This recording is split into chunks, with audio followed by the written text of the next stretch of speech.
how can we embody body confidence? How can we sort of feel good get out of our heads and into our bodies Yeah. when we are engaging in sexual activity with our partners? Yeah, I mean, talk about societal, constructs of like society tells us implicitly or explicitly who's allowed to be sexual, who's allowed to enjoy pleasure, what age, what Mm. level of body functioning, what body appearance, right? So we're really told because of the images that are thrown at us, like who's allowed to be sexual, the stigma of older people not being allowed to be sexual, and like it's all made up.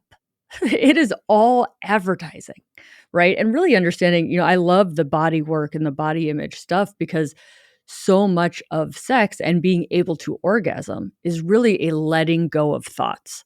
They take brains, they put them in MRI machines and they have an orgasm. And like the frontal lobe, so the thinking, criticizing, analyzing part of our brain literally goes dark during an orgasm. And so the work of judging, comparing, am I doing this right? Is the lighting okay? Or is my thighs jiggling? Like they call that spectatoring. But like it literally, by definition of the part of the brain you're using, is turning off the orgasm. And I think the other thing about body image is like nobody was born hating themselves. Society put that on you. Wherever it came from, it probably came from 10 different angles. But you were not born hating yourself. And when you can kind of take the lens and be like, I took on all of that crap so that I wouldn't be mean to myself, you can literally, start to middle finger it. And it might be a lot of work for some people. But some people, it's like a light switch of like, screw that.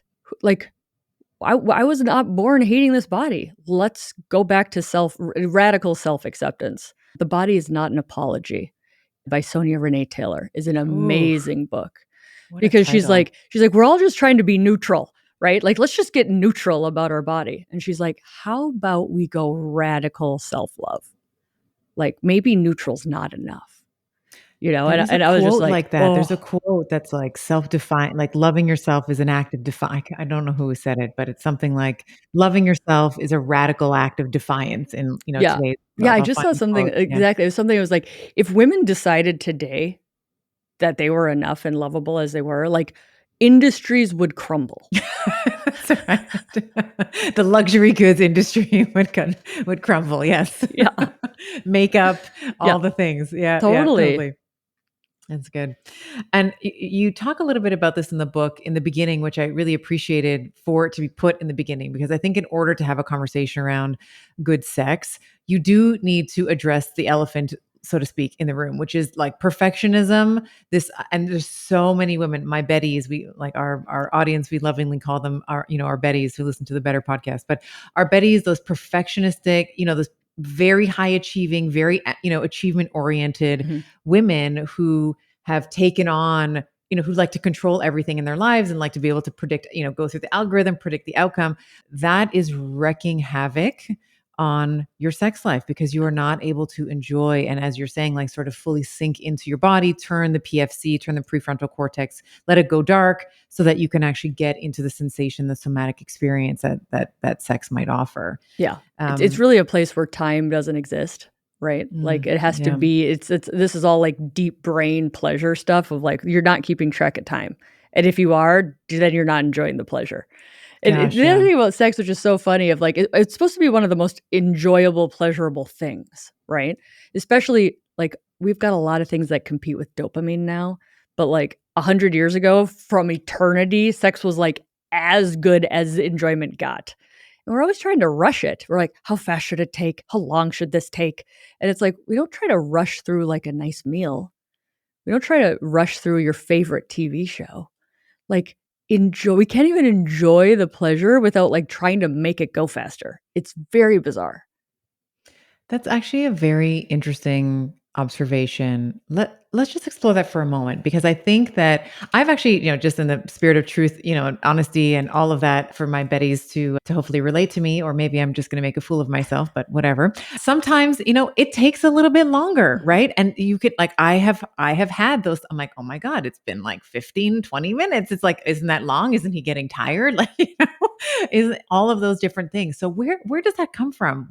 Because I love the word, I talk about this word a little bit and maybe I talk about it because I'm trying to embrace it myself, but this idea of like savoring things, like I want to say, to your point, I want to savor a meal. I want to cherish time with my family. And then, of course, when I'm with my husband, I want to savor and cherish, that time with him, whether it's sexual or sensual or not.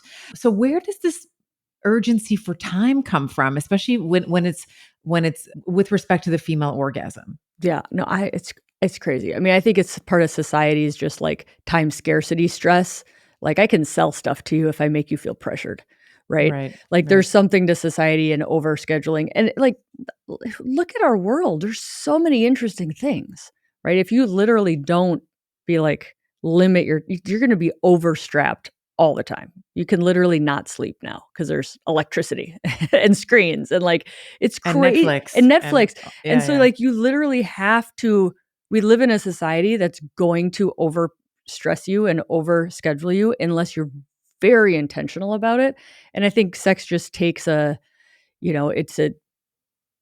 gets in the way because it's like sex is the opposite of go, go, go, do it right, get it fast, drive through. Like, it's kind of the opposite to it. And I guess in going back to your theme of like radically rebellious, of like, turn off the world for a while. Just enjoy being in a body. It's kind of badass then, I guess. It's kind of badass. It's like, just enjoy being in your own meat sack for like, Yes. however it is. And you talk about this, this time to orgasm. I don't know if that's the official term, but I'm sort of thinking like, when we think about male time to orgasm versus female time to orgasm, it is very different, right? So, and we can talk a With little bit penis and about, vagina sex, but yes, not with yes. masturbation. Okay, so let's distinguish between those. Let's talk a little bit about the Yeah, difference in 'cause I time was to orgasm fascinated. with what you call PIV sex. Well, Let's talk about yeah, that. I mean, I think one of the myths that perpetuates the orgasm gap, which is most pronounced in a heterosexual relationship, the man orgasms about 98% of the time, the woman orgasms in a committed relationship about 60% of the time, hookup sex is like 7% of the time. Oh no. It's 7? hookup sex is horrific for the female. I'm not sure why they're Oh doing it besides man. performance and validation. They're not doing it for orgasm because we got data. But I think one of the myths that perpetuates the orgasm gap is this myth that women are more difficult, women take longer, like the hardware is somehow more complicated. Like it's just kind of perpetuating, like, don't worry about me this time. Like you do you. And but if you look at women who masturbate, they orgasm at the exact same speed that men masturbate.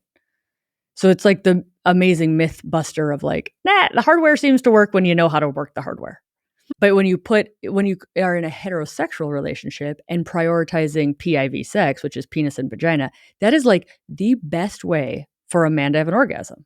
Feels freaking fantastic. You can orgasm very fast that way. It's a very inefficient way for a woman to orgasm. So you pair those two together, and then she gets in, especially if you are believing the myth that sex ends when a man has an orgasm, right? How many times does that happen? So you're like, well, she didn't have an orgasm and he did, and I guess we're done. Good night. Right? And No. then she's like, I want to cry I'm for those having women. mushy broccoli now. But Yeah. it's like, we did, and this is why I call it adult sex ed, is like what you got was probably a disease and pregnancy prevention plan before you were an adult, before you were in a long-term relationship, and then you find yourself having mushy broccoli because you didn't get an adult sex education, right? We didn't prioritize talking about it. What does sex mean to you? What's the best way for you to orgasm? How do you like to orgasm? Right? Like, we don't talk about these things. And then we're just like, well, I guess sex is meh for me. And it's like, no, you just didn't get the education.